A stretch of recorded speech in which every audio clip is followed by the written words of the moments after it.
Hello friends, स्वागत है आप सभी का एक बार फिर से मेरे यूट्यूब चैनल पे। दोस्तों, आज की इस वीडियो में हम लोग बात करने वाले हैं नोट्स कैसे बनाएं, इन्हीं सब चीज़ों के बारे में। तो मैं वीडियो स्टार्ट करूं इससे पहले आपसे एक रिक्वेस्ट करना चाहता हूं कि आप वीडियो को अंत तक जरूर देखिएगा, क्योंकि आप लोग बीच में छोड़ के चले जाते हैं वीडियो को और फिर बाद में कमेंट करते हैं कि ये चीज़ समझ में नहीं आई। तो आप एक बार वीडियो को अंत तक देखें, फिर डिसाइड करें वीडियो आपको कैसा लगा। ठीक है,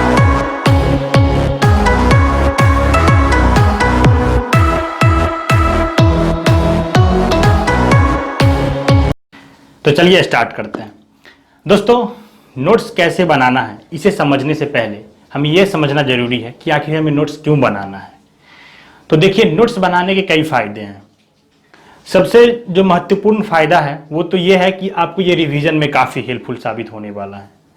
जैसे कि मान लेते हैं, अभी आप कोई भी सब्जेक्ट एक उठा लीजिए, आप अपने सिलेबस के अकॉर्डिंग देखिए। आपका सिलेबस अगर 2 या 3 पेज का होगा, मैक्सिमम 2 पेज या 3 पेज का अगर मैक्सिमम आपका सिलेबस है, तो उसके अकॉर्डिंग आपका बुक जो होगा 250 से 300 पेज का होगा।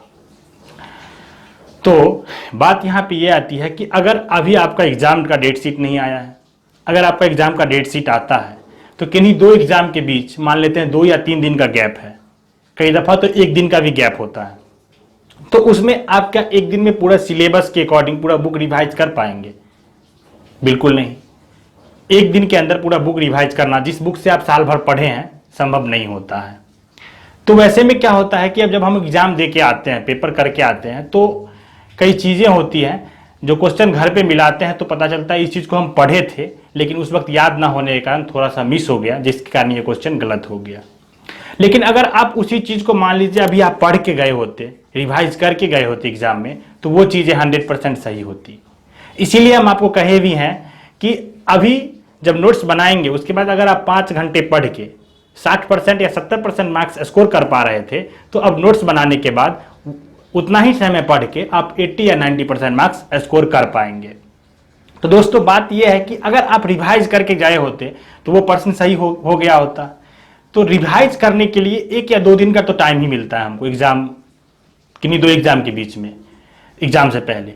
तो वो 2 या 3 दिन में हम कैसे रिवाइज करेंगे? तो हमारे पास शॉर्ट नोट्स होना चाहिए जिससे हम आसानी से रिवाइज कर पाएंगे। और शॉर्ट नोट्स होगा तो आप एग्जाम से पहले ही नहीं, जैसे जैसे आप टॉपिक पढ़ेंगे, जैसे जैसे आप आगे पढ़ते जाएंगे, तो एक बारी पीछे जो नोट्स आप बनाए उसे देख लेंगे तो चीज़ें रिवाइज हो जाएंगी। जिससे क्या होगा कि आप आगे जब पढ़ रहे होते हैं तो उसको समझने में भी आसानी होती है। नहीं तो क्या होता है कि हम लोग आगे पढ़ते हैं और पीछे भूलते जाते हैं, और वो पूरा बुक जो है पीछे फिर जाके पढ़ना संभव नहीं होता। फिर हम आगे कब पढ़ेंगे? तो आगे भी पढ़ना है और पीछे भी याद रखना, इसके लिए भी नोट्स काफ़ी हेल्पफुल होता है। अगर आपके पास शॉर्ट नोट्स हैं तो आधे या 1 घंटे के अंदर आप पूरी चीज़ें रिवाइज कर लेंगे, पीछे जितना चीज़ें पढ़े हैं, तो आगे पढ़ेंगे तो वो समझेंगे भी अच्छे से और उसको याद रखने में भी मजा आएगा और उसे पढ़ने में भी मजा आएगा। तो इस चीज़ में जो है नोट्स काफ़ी हेल्प करता है। ठीक है। दूसरा फायदा क्या होता है कि नोट्स बनाने का जो प्रक्रिया होता है, अगर आप उसमें भाग लेते हैं, यानी कि आप खुद से नोट्स बनाते हैं, तो वो जो मेहनत आप नोट्स के पीछे कर रहे हैं वो भी आपके पढ़ाई में कहीं ना कहीं जुड़ता है। मतलब आपके स्टडी, आपके प्रिपरेशन टाइम में ही जुड़ता है। आप ऐसा बिल्कुल ना सोचे कि अगर आप अभी नोट्स बना रहे हैं तो आप अपना समय बर्बाद कर रहे हैं, ऐसा बिल्कुल भी नहीं है। अगर आपके पास समय है तो आप नोट्स बनाइए, वो आपके पढ़ाई में ही ऐड होगा। वो जो मेहनत है वो आपके रिजल्ट के साथ जुड़ेगा। वो कैसे? जैसे कि आप नोट्स बनाते हैं तो उस वक्त क्या होता है, पहले टॉपिक को पढ़ते हैं, फिर उसको समझते हैं, फिर अपने अकॉर्डिंग उसको शॉर्ट करके लिखते हैं। तो आपको पता होता है कि इस टॉपिक की मुख्य चीज़ क्या है जिसको मैंने शॉर्ट करके लिखा है। जब उसको लॉन्ग करके लिखना होगा तो आप इजीली उसको लॉन्ग करके लिख सकते हैं, क्योंकि आप उस चीज़ को पढ़ चुके हो, अच्छे तरीके से समझ चुके हो, फिर जाके आप उसको शॉर्ट करके लिखे हो। तो ये चीज़ें तो आपको पहले ही पता हो जाता है कि आपके सिलेबस के अकॉर्डिंग क्या चीज़ें महत्वपूर्ण है इसमें, जो आप कैसे उसको लिखना है। तो ये पूरा प्रक्रिया जो है नोट्स बनाने का, अगर आप खुद से नोट्स बनाते हैं तो वो आपके स्टडी में ही जुड़ता है, वो काफ़ी हेल्पफुल होगा आपके स्टडी के लिए। ठीक है। इसके अलावा भी कई फायदे हैं, जैसे कि मान लीजिए नोट्स अगर आप बनाते हैं तो आपके लिखने का जो तरीका होगा, आंसर राइटिंग का तरीका भी अच्छा हो जाता है। मतलब आंसर राइटिंग जब आप करेंगे तो उस वक्त भी आपको काफ़ी हेल्पफुल साबित होगा। दूसरा फायदा ये होगा कि जैसे आपका हैंड राइटिंग है, अगर अच्छे हैंड राइटिंग में नोट्स बना रहे हैं तो हैंड राइटिंग भी अच्छा होगा, तो आंसर लिखने में भी आपको काफ़ी सहूलियत होता है। टू द पॉइंट आप आंसर लिखते हैं। ऐसा नहीं है कि आंसर कुछ दिया गया वो आप टॉपिक से भटका के कुछ भी कुछ लिख रहे हैं, कहानी बना रहे हैं, ऐसा नहीं करते। तो नोट्स आप बनाएंगे तो आपको मुख्य चीज़ पता होता है, तो आपका आंसर भी टू द पॉइंट होता है। ठीक है। तो ये कुछ फायदे थे, इसके अलावा भी कई फायदे हैं। अब हम बात करते हैं कि नोट्स हमें बनाना कैसे है। देखिए, नोट्स बनाने के लिए कुछ चीजें हैं जो आपको ध्यान में रखना चाहिए। पहले तो ये कि नोट्स आपका शॉर्ट होना चाहिए और सीमित होना चाहिए। ऐसा बिल्कुल नहीं है कि आप हर चीज को नोट में लिख लें, फिर नोट और बुक में आपको फर्क ही नहीं रहेगा। तो आपको नोट्स जो है सीमित लिखना है, जितना आपका जरूरी है, और सिलेबस के अकॉर्डिंग ही नोट्स बनाएं। ये भी चीज ध्यान रखें, आप सिलेबस से हट के नोट्स बिल्कुल भी ना बनाएं। आप सिलेबस को देख लें और प्रीवियस ईयर क्वेश्चन देख लें, उसके अकॉर्डिंग नोट्स बनाएं। जो क्या पर्सन आपके एग्जाम में आते हैं, किस पैटर्न के पर्सन एग्जाम में आ रहे हैं, और आपका सिलेबस कहां तक है, उसके अकॉर्डिंग सिलेबस के दायरा में रह के ही आप नोट्स बनाएं, तो काफी हेल्पफुल साबित होगा ये आपके एग्जाम के लिए। पहली बात।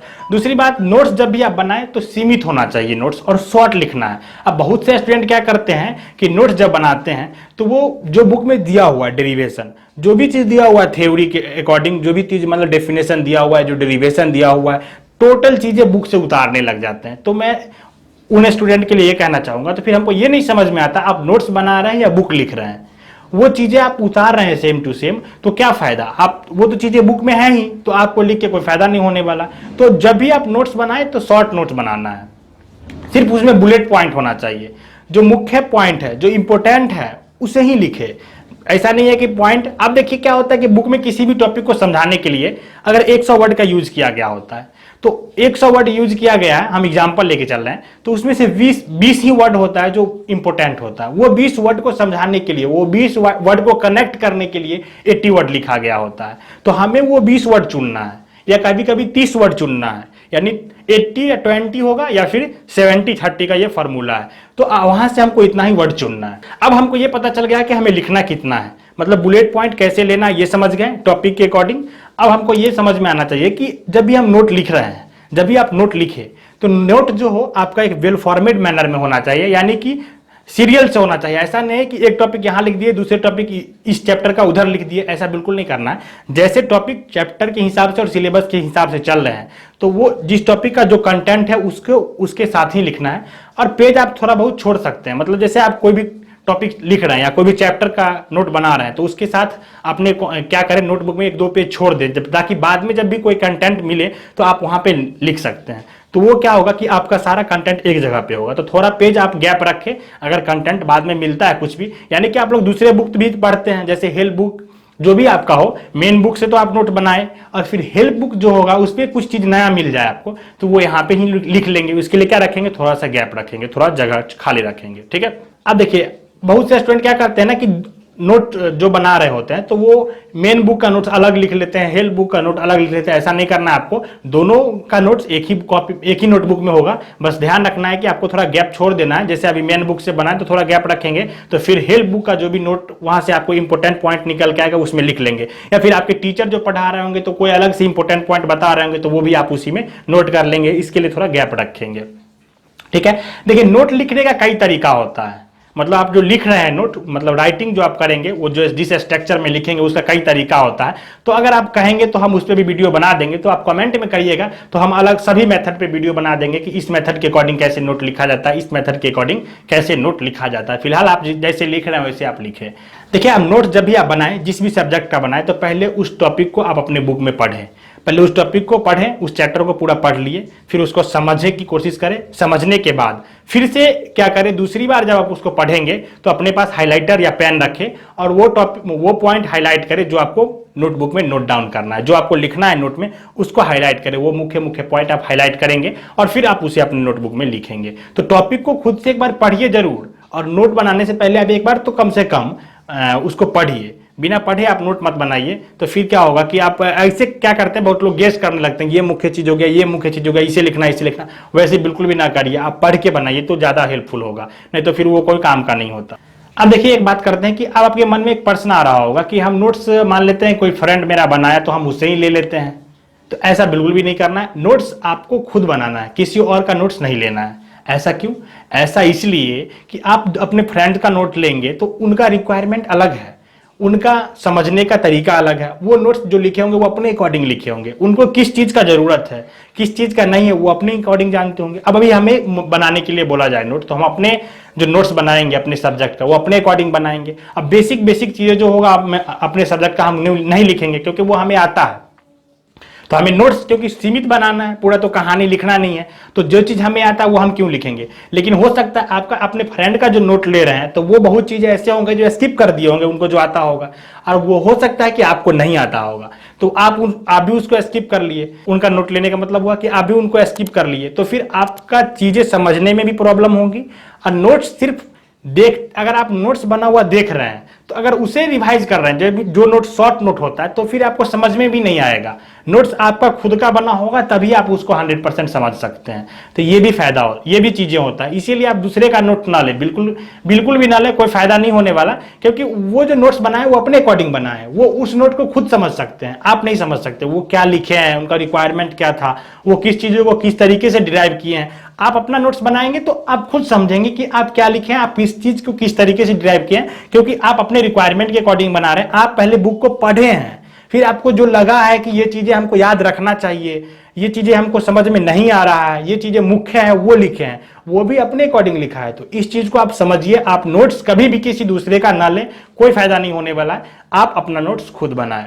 अब देखिए दोस्तों, यहाँ पे क्या होता है कि बहुत सारे स्टूडेंट के मन में ये भी आ रहे होंगे कि वो जब क्लास में पढ़ रहे होते हैं तो वहाँ पे जो उनको टीचर लिखा रहे होते हैं तो वो उनके बारे में सोचते हैं कि वही सिर्फ नोट बनाना होता है। देखिए, वो नोट मेकिंग नहीं है, वो नोट टेकिंग है। वहाँ पे आप नोट ले रहे हैं, नोट बना नहीं रहे आप खुद से। आपके टीचर ने जो बताया, आपके टीचर ने जो लिखा है वो आप लिख रहे हैं, तो वहाँ पे आप नोट टेक कर रहे हैं। तो वो जो आप नोट टेकिंग कर रहे हैं उसको भी आप अपने नोट मेकिंग वाले पार्ट में जोड़ सकते हैं, वहाँ का पॉइंट भी आप उसमें लिख सकते हैं। तो बात यह है कि नोट्स आप खुद बनाएं, तब वो आपके लिए काफी बेनिफिट साबित होगा। फिलहाल के लिए इतना ही दोस्तों। अगर वीडियो अच्छा लगा हो तो लाइक कीजिएगा, वीडियो अच्छा ना लगा हो तो डिसलाइक कीजिएगा। लेकिन अगर आपके मन में कोई भी अभी भी डाउट है तो आप नीचे कमेंट में जरूर लिखिएगा। और मिलते हैं नेक्स्ट वीडियो में। Bye bye.